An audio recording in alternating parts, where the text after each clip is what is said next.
Salam sejahtera Malaysia, terima kasih kerana menonton video-video dalam channel ini. Sebelum kita mula, jangan lupa untuk tekan tombol subscribe, share, like, dan komen. Let's go! Salam sejahtera dan salam perpaduan. Berita seterusnya dipetik daripada Malaysia Kini bertajuk Dr. Mahathir tinggalkan GTA, tumpu pada proklamasi Melayu. Berita penuh. Bekas Perdana Menteri Dr. Mahathir Mohamad berkata dia telah meninggalkan gabungan Gerakan Tanah Air GTA yang ditubuhkan tahun lepas. Mahathir berkata keputusan itu dibuat selepas GTA gagal menunjukkan keputusan yang baik semasa pilihan raya umum lalu yang menyaksikan 168 calon GTA yang bertanding sama ada di atas tiket pejuang atau putra, semuanya kehilangan deposit. GTA sebelum ini juga kita tidak dapat register. Kita belum register sebagai sebuah parti yang sah. Oleh kerana GTA not functioning dan tidak bergerak, saya kini tidak bersama mereka, kata Dr. Mahathir seperti dilapor Astro Awani. Mahathir berkata projek semasanya ialah kempen tanda tangan Proklamasi Rakyat Malaysia yang telah menarik sokongan ahli politik Perikatan Nasional PN seperti Presiden PAS Abdul Hadi Awang dan Ketua Pesuruhjaya PAS Kedah Muhammad Sanusi MD Nor. Mahathir berkata ia adalah kempen kesedaran kepada orang Melayu untuk memaklumkan bahawa mereka kehilangan kuasa. Pada Februari, Mahathir menarik diri daripada Pejuang, parti yang ditubuhkannya pada 2020 selepas dipecat daripada Bersatu yang merupakan parti lain yang diasaskannya pada 2016. Sementara itu, Mahathir mencabar Perdana Menteri Anwar Ibrahim untuk membuktikan bahawa dia mempunyai wang tunai RM1 bilion ringgit. Atas sebab tuduhan itu, saya cabar Anwar. Kalau dia dapat jumpa RM1 bilion yang dikatakan duit yang ada kepada saya akan bagi dia separuh daripada amount itu, kata Mahathir. Ini merujuk kepada ucapan Anwar pada 16 Mac bahawa seseorang yang berkuasa selama 22 tahun dan 22 bulan telah mengumpul berbilion-bilion dan menyembunyikannya di luar negara. Mahathir telah mengandaikan bahawa kenyataan itu merujuk kepadanya dan memfailkan saman terhadap Anwar.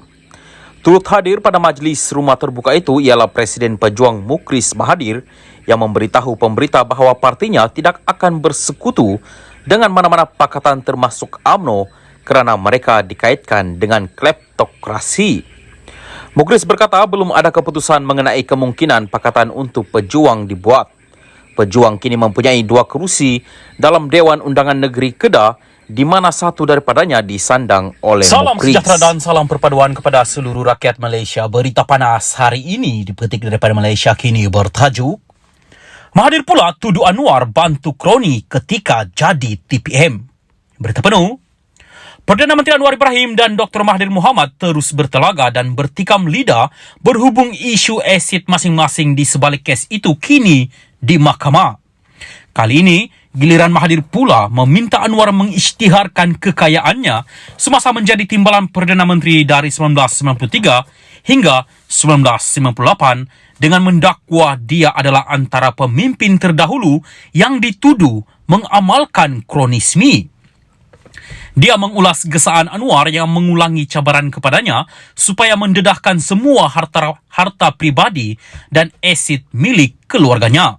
Mahathir sebelum ini memfailkan saman berjumlah RM150 juta terhadap Anwar berhubung dakwaan bahawa dia menggumpul kekayaan pribadi ketika berkuasa. Konon, ramai pemimpin dahulu kaya kerana rasuah dan dia punyai berpuluh kotak berkenaan tuduhan ini. Kalau sudah ada dedalah dan chargelah di mahkamah, katanya.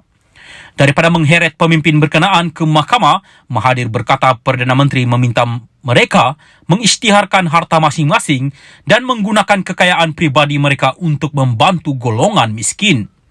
Anwar adalah satu daripada pemimpin lama yang dituduh bantu kroni. Dedalah kekayaan di masa jadi timbalan Perdana Menteri seperti yang dituntut sekarang. Dan bantulah rakyat dengan duit sendiri, bukan duit kerajaan, katanya dalam beberapa hantaran di media sosial. Memandangkan Anwar mendakwa mempunyai maklumat tentang berbilion yang disapu oleh dirinya dan keluarganya, Mahathir berkata tidak perlu baginya untuk membuat pengisytiharan awam. Dia punyai banyak kotak dokumen yang kononnya penuh maklumat berkenaan kekayaan saya. Di mahkamah tunjuk bukti yang ada pada Anwar akan kekayaan saya. Dengan itu, pengisytiharan tentang kekayaan saya akan diketahui dunia. Tak perlu saya isytihar lagi, tetapi Anwar juga perlu isytihar, katanya. Sebelum pilihan raya umum lalu, Anwar yang juga pengurusi Pakatan Harapan mengisytiharkan aset bersih sebanyak RM11,18 juta ringgit. Dia mengisytiharkan RM828,667.83 dalam bentuk aset tunai dan RM10,35 juta dalam hartana. Mahathir 97 dan Anwar 75 telah terlibat dalam perbalahan sengit yang menjangkau lebih 2 dekad sejak bekas Perdana Menteri itu memecat timbalannya pada 1998. Bagaimanapun, mereka berdamai seketika dan berganding bahu pada pilihan raya umum 2018 untuk menumbangkan Perdana Menteri ketika itu, Najib Razak.